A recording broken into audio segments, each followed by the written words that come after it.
Welcome back.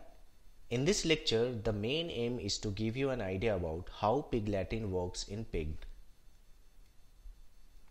Pig Latin statements work with relations. A relation can be defined as below.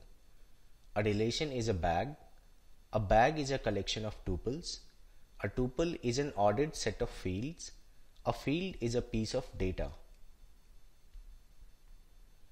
A pig relation is similar to a table in relational database, where the tuples in the bag correspond to rows in a table.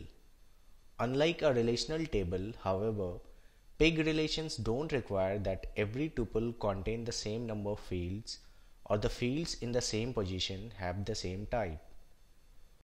Also, relations are unordered, which means there is no guarantee that tuples are processed in any particular order. Relations are referred by a name or alias.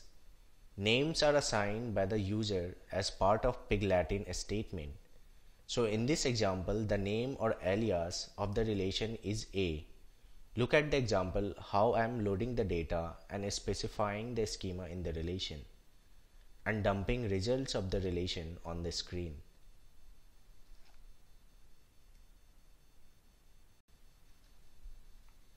In a relation, fields are referred by positional notation or by name. Positional notation is generated by the system.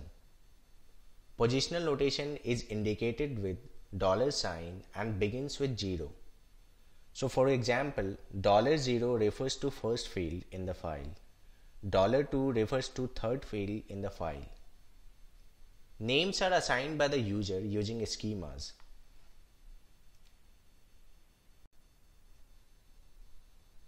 In this example, I have some files sitting in HDFS and I have defined a relation in Pig to read these files.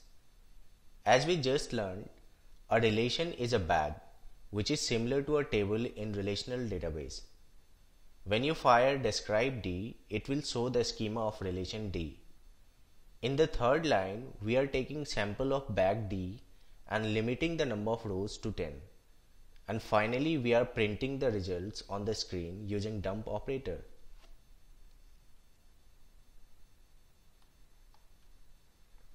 Look at the relations for complex data type. The output of relation G will have a complex data type.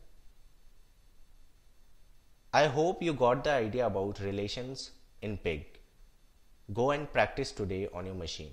See you in the next lecture.